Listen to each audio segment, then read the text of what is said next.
எதுக்காக நம்ம ஏங்குறோம்? பாராட்டுக்கு. பிரச்சனை வந்து நல்லவன் கெட்டவனே கிடையாது, நல்லது கெட்டதே கிடையாது. அப்போ நான் நல்லது கெட்டது இல்லாத ஒருத்தன் வாழணுன்னா பாராட்டுக்கு ஏங்கிறத முதல்ல விட்டுடணும். என் மனைவி என்னை பாராட்ட மாட்டாளா அப்படின்னு நான் நினைக்கிறது. இல்லை என் கணவன் என்னை பாராட்ட மாட்டானா நடக்குது. ஒவ்வொரு பொம்பளையும் ஆம்பளையும் கணவன் மனைவி ஆகிட்டு பேர் என்ன நினைந்துனுங்கிறாங்கன்னு கேட்டேன்னா, இருக்கிற ஆசை அபிலாசை தேவை எல்லாத்தையும் எடுத்து ஓரம் கட்டிட்டு ப்ளீஸ் என்னை நல்லவேன்னு சொல்லு, நல்ல புருஷன்னு சொல்லணும் இவனுக்கு, அவளுக்கு நல்ல பொண்டாட்டி, நல்ல நண்பன்னு சொல்லணும், நல்ல பார்ட்னர்னு சொல்லணும். அதுவும் அவரா பூமி நோவாத மனுஷன். நீ காலை பூ போல் வச்சாலும் ஸ்ட்ராங்காக வச்சாலும் பூமிக்கு நோவாதியா? அதுவும் மொத்த பாரத்தை எது தான் தாங்கினுக்குது, மொத்தமாக பாரமே எது தாங்கினுக்குது. எகிரி எகிரி குச்சாலும் மொத்த பாரத்தை எது தாங்கினுக்குது? பூமி தான் தாங்கினுக்குது. நீ பூ போல் காலை வச்சாலும் என்ன தான், அப்படியே மென்மையாக பேசினாலும் கொலைகாரம் கிடையாது. நான் வந்து உங்களை இப்போ ரேப் பண்ணலான்னு இருக்கேன், அம்மா நீங்களாம் முந்தானி எடுக்கிறீங்களா, நான் எடுக்கட்டுமா, என்ன சொல்கிறீங்க அப்படின்னு கேட்டால் மட்டும் நல்லவனா?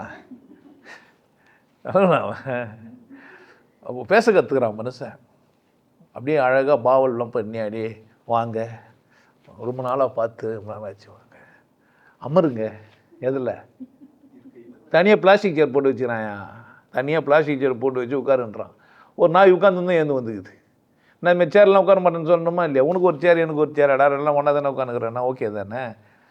ஒரு ஆஃபீஸுக்கு போகிறோன்னா அவன் நமக்காக ஒரு சேர் போட்டுருப்பார், எல்லோரும் அங்கே தான் வந்து உட்காருவாங்க. வேறு விஷயம், இவன் வரானே இவனுக்குன்னு ஒரு சேரை போடுறான்.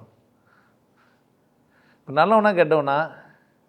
பாராட்டுக்கு ஏங்குற இந்த கூட்டத்துக்கு மத்தியில் பாராட்டுக்காகவே ஜாதி ஒத்துனுக்கிறான் சில பேர்லாம். நாங்களாம் அந்த ஜாதி, ஏதோ ஒரு ஜாதி. எதனால்? இப்போ இந்த பூமியில் ஏன் நல்லது கெட்டது இருக்குதே? ஒரு நாயை எவ்வளோ வேணால் பாராட்டு என்ன பண்ணணும்னு நினைக்கிறீங்க? போடாங்கோன்னு போயின்னே இருக்கும். ஆனால் மனுஷனை பாராட்டு உன் பின்னாடியே இருப்பான். என் பிரச்சனையே அதான், யாரையும் பாராட்டுறதில்ல. அதனால் நிறைய பேர் போயிடுவாங்க, வரவங்கலாம் வருவாங்க, உட்காந்து வைப்பாங்க. ஒரு நாள் கூட நம்ம பக்கம் திரும்ப மாட்டேன்றான். நம்மளும் மாலையாக போட்டுனுக்கிறோம், பேசிக்கிறோம், எதுவுமே பண்ணுக்கிறோம், கண்டுக்க மாட்டேன்றான். சி போ, ஞான சூன்யம் நம்மளை. நான் பாராட்டு தான் உங்கள் கதவுகளை மூடுகிறதுன்ற. நான் உங்கள் சரிகளால் நீங்கள் நிறைவடைந்து விட்டு மேலும் வளராமல் தப்பாக போயிட்டீங்க. உங்கள் சரி உங்களை வளர்ச்சி என்ன பண்ணிச்சு? மூடிச்சு.